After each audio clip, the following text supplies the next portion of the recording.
El universo mágico constituye una manera de posicionarse frente a la realidad y tal vez modificarla. Es una compleja cosmovisión, un verdadero viaje hacia el interior de nuestra existencia.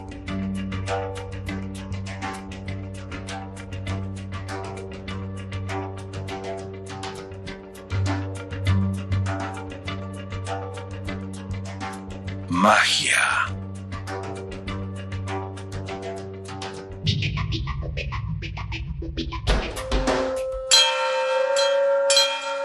¿Por qué el interés por la magia se ha mantenido hasta la actualidad? ¿Qué es lo que buscan en ella sus distintos practicantes? El árbol genealógico lo tengo desde mi bisabuela. Anteriormente no se sabe nada, pero mi bisabuela era una alquimista. Es decir, tenía una estancia y hacía pociones, recetas que todavía yo conservo, porque la transmisión es oral, digamos, en mi familia. Es decir, si agarrás 7 hojas de laurel, las pones en la mano, las tirás en agua, las hervís, te echás esa sustancia, se te abren los caminos. Es para el triunfo. Desde hace milenios, las hierbas aromáticas fueron utilizadas por el hombre en rituales diversos, asociando sus virtudes, tanto sanadoras como mágicas, a dioses, diosas y espíritus. El poder de las hierbas. Estoraque. Masculino, asociado al Sol y al planeta Mercurio y a los elementos fuego y tierra. Partes utilizadas: resina, cáscara de semillas, corteza y aceite esencial. También se utiliza para incrementar el poder de los hechizos y como fijador. Utilizado por la Iglesia Católica como incienso de altar.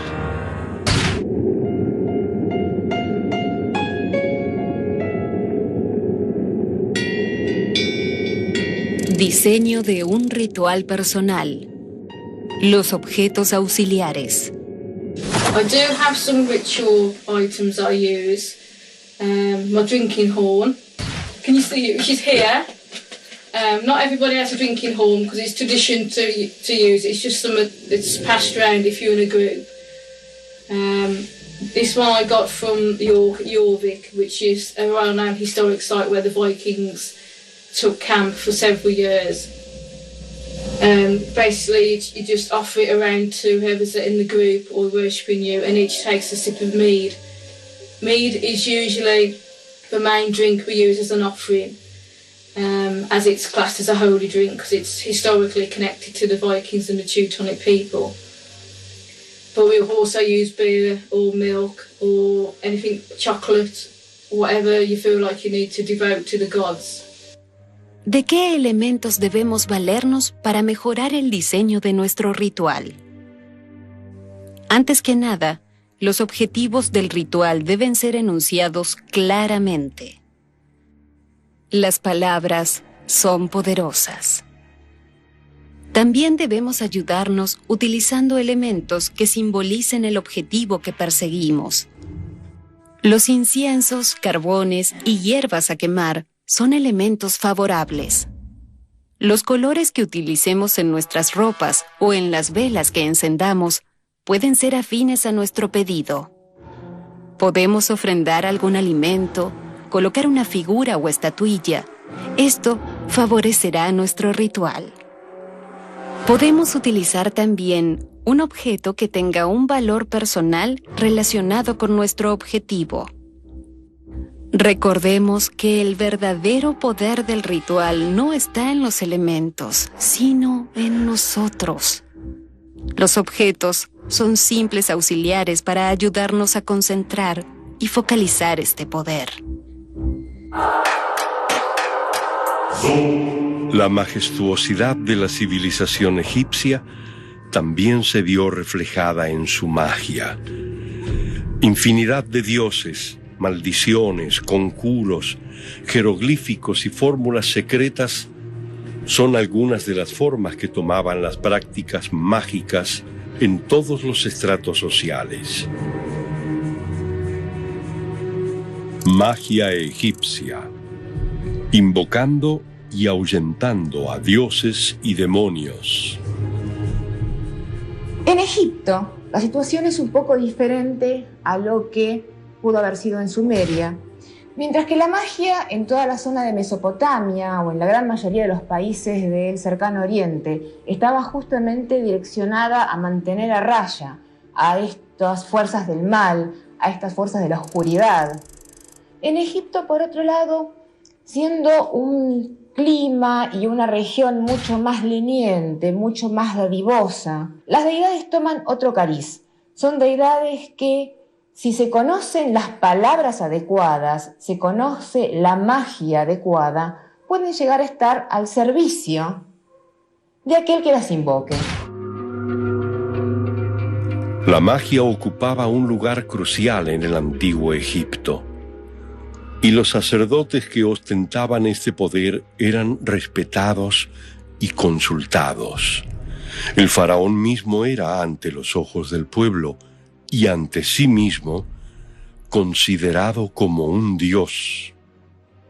La magia egipcia empieza a desarrollar una gran cantidad de formas o métodos. Tenemos la magia escrita, tenemos la magia hablada, la magia simpática o por correspondencia, como en el caso, por ejemplo, de las estatuillas de maldición, y tenemos, por sobre todo, una gran variedad de amuletos. El egipcio se caracteriza por tener todo tipo de amuletos para todo tipo de fines, hasta para, no sé si habrán sido efectivos, para evitar las picaduras de los escorpiones. Hay una serie de papiros conocidos como los papiros mágicos, entre esos los papiros Chester Beatty número 8, en los cuales se mencionan muchas fórmulas para el exorcismo, ya que los egipcios creían en la posesión de ciertas almas de difuntos o de demonios o de seres elementales en el otro mundo malignos que podían de alguna manera entrar en forma parasitaria en los cuerpos. Estas fórmulas tienen que ver con determinadas recitaciones para tratar de extraer justamente esta entidad parásita dentro del cuerpo y poder sacarla. Dentro de los papiros mágicos encontramos lo que hoy se conoce como magia roja, que había muchos encantamientos para enamorar a la gente, ¿no? O para conseguir pareja. Esto es muy común encontrarlos en estas clases de papiros. Las deidades egipcias, al igual que las sumerias, podían tener un carácter benéfico o un carácter maléfico. Pero lo que debemos entender es que en todos los casos, las deidades maléficas podían ser sumamente útiles justamente en combatir el mal. En este caso tenemos, por ejemplo, la figura de Sekhmet, que era la diosa con cabeza de león, que representaba justamente la furia de Ra, el dios del sol, en pleno mediodía en el desierto, y que esta diosa tan virulenta como aparece en su descripción, sin embargo regía la medicina. Todos sus sacerdotes eran al mismo tiempo también médicos. Los sistemas mágicos son fórmulas y procedimientos que sintetizan de algún modo todo el conocimiento y prácticas esotéricas que el hombre ha desarrollado. Pero la magia existe desde siempre, previa a cualquier sistematización, desde el origen del hombre. Magia egipcia. Heka, el nombre de lo divino y lo secreto. Heka es el concepto que engloba las cualidades y posibilidades de acción de la magia egipcia. Vamos a encontrar, sin embargo, que Heka aparece como una deidad con categoría de tal, a veces masculina, a veces femenina. Pero en realidad lo que decían los egipcios es que toda deidad tenía este Heka, esta posibilidad de hacer magia, en tanto se conociera el nombre divino, el número divino y el nombre secreto de la deidad por sobre todo. El concepto de Heka se relacionaba mucho con el concepto de Maat, la diosa egipcia de la justicia. Maat aparece popularmente en el juicio final de cada muerto, sopesando contra su propio peso, que era el de una pluma, el corazón del difunto. Si se igualaban, entonces ese difunto merecía resucitar. Si pesaba más el corazón de este difunto, era devorado por un monstruo y perdía la capacidad de subsistir en la otra vida. ¿Por qué este concepto de Ma'at, de la justicia, es importante en el tema de la magia? Porque este principio de Ma'at representa las leyes de la naturaleza, las leyes que gobiernan la realidad como tal. Por lo tanto, conocer estas leyes, conocer el Ma'at que regía los eventos, es lo que proporcionaba este Heka, esta magia. Es decir, un sacerdote, un mago egipcio, era aquel que conocía estas leyes, estos principios y podía manipularlos. Las leyes y principios mágicos estaban representados por dibujos o signos que podían convertirse en amuletos o traducirse en fórmulas y conjuros expresados en los famosos jeroglíficos. Es interesante notar que los mismos jeroglíficos, como palabras sagradas, ya se los veía como la ciencia de las imágenes. Eran ciencias mágicas, en los cuales muchos de ellos se veían como la palabra, como aquella vibración que puede abrir una puerta. Representaban de un lado una parte potencial, la parte fija, y del otro lado representaban la parte cinética, es decir, la parte del movimiento. De alguna manera estaban mostrando un mundo alternativo, un mundo vivo de espíritus, pero eran mucho más que símbolos. Tenían que ver justamente con abrir puertas, porque los símbolos pueden ser religiosos y son elementos o objetos que nos transmiten en transparencia otra realidad. Sin embargo, estos jeroglíficos hablaban justamente de abrir umbrales. El Anj, por ejemplo, o la cruz Ansata, como se conoce, era una llave para abrir esta clase de puertas. Quien recitara estos signos, en el más allá, podía llegar a tener el poder de convertirse en pájaro o de transformarse en algún otro animal. Los magos egipcios quedan entonces inscriptos en la antigüedad como los grandes ocultistas, los grandes detectores de todos los misterios, los grandes custodios de los misterios más profundos. ¿Por qué? Porque estas fórmulas, desde el punto de vista de la época, eran sumamente poderosas y no podían estar en manos de cualquiera, solamente podían estar en manos de determinadas castas sacerdotales y se podían aprender a través de una instrucción específica después de la iniciación adecuada. No solo la corte, los sacerdotes y los faraones tenían acceso al mundo mágico, sino que en todas las castas la practicaban. La alta magia de los sacerdotes tenía un objetivo espiritual. Las castas inferiores se inclinaban más a lo que denominaríamos magia de resultados. Los ciudadanos comunes lo que tenían en la casa era el culto doméstico a divinidades, por ejemplo, como Osiris.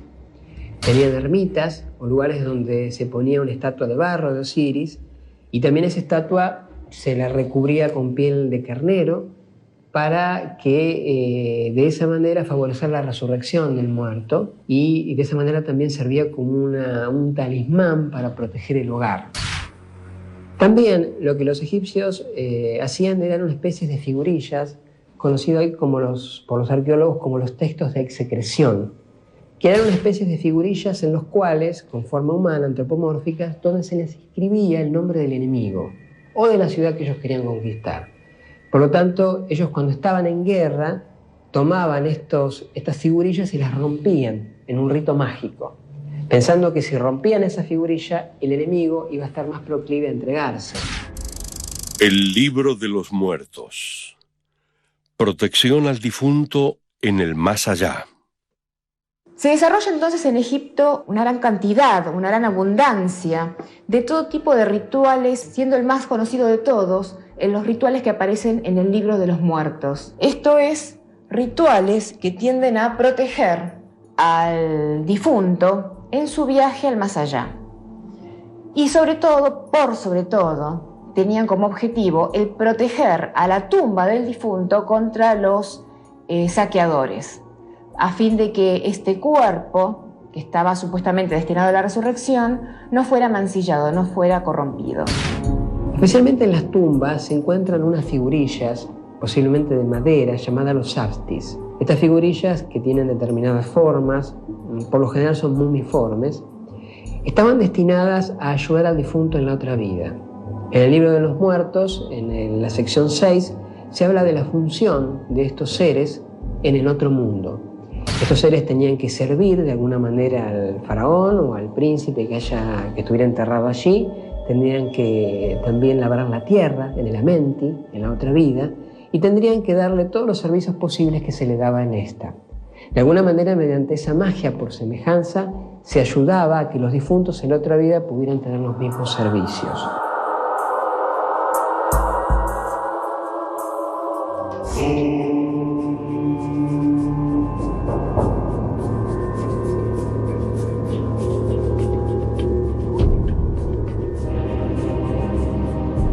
Magia lunar.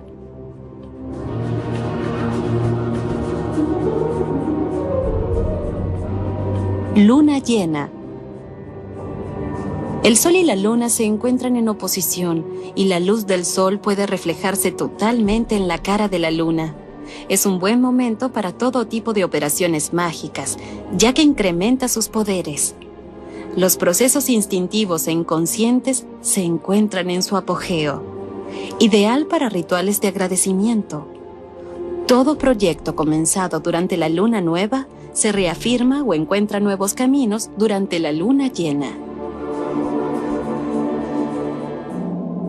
El atractivo de las prácticas mágicas sedujo a los pueblos griegos, quienes desarrollaron originalmente sus propias técnicas hasta la posterior incorporación de la poderosa magia egipcia. Magia greco-romana. La creación de técnicas mágicas. Los griegos, ya desde el año 500 a.C., habían desarrollado toda una serie de técnicas de maldición, a través de lo que ellos denominaban tablillas de maldición, donde inscribían una serie de frases describiendo el tipo de acción que querían que se tomara sobre la otra persona. Eran muy comunes, por ejemplo, las tablillas de atadura. Tenemos el texto de un conjuro de atadura. Y dice así: la lengua de Eucles y la lengua de Aristófanes y la lengua de Angeilis, que las lenguas de todos los abogados de Eucles y Aristófanes sean atadas. O sea, evidentemente esta persona tenía algún juicio con alguien, y para él o ella la mejor manera de evitar algún tipo de perjuicio era echando un conjuro sobre los abogados. Otra de las técnicas utilizadas muy comúnmente en la época era el uso de muñecas. Comúnmente uno las puede denominar muñecas vudú, porque se parecen a aquellas utilizadas en las tradiciones africanas. Sin embargo, estamos en una tradición totalmente distinta, estamos en la cuenca del Mediterráneo. También existían durante toda la época grecorromana conjuros de amor, existían también conjuros de sanación, que esto ya venía de la tradición egipcia, y también existían conjuros para mejorar los negocios. En este momento podemos ver que entonces la magia está completamente direccionada a todo lo que era la magia de resultados. Esto es, causar algún cambio en la realidad, pero que sea beneficioso para un objetivo inmediato. Para cuando Grecia invade Egipto y se empiezan a sincretizar ambas religiones, la magia egipcia y del cercano oriente empieza a permear también el resto de la cuenca del Mediterráneo. Y para cuando Roma se expande, todo lo que es la magia egipcia y grecorromana se empieza a extender por todo el continente europeo, al punto que también se encuentran rastros de ella hasta en las Islas Británicas. ¿Puede una planta aclarar nuestra confusión? ¿Puede la luna ayudar en nuestra búsqueda? ¿Y el color de la llama de una vela será capaz de iluminar nuestros deseos? La energía atraviesa el universo entero y la magia va con ella. El significado de los colores de las velas. Blanca. Simboliza el balance de todos los colores. Estimula la iluminación espiritual.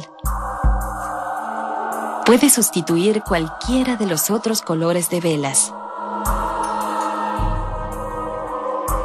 El color, asociado a la luz y al calor de la llama, propicia y estimula nuestros deseos y objetivos.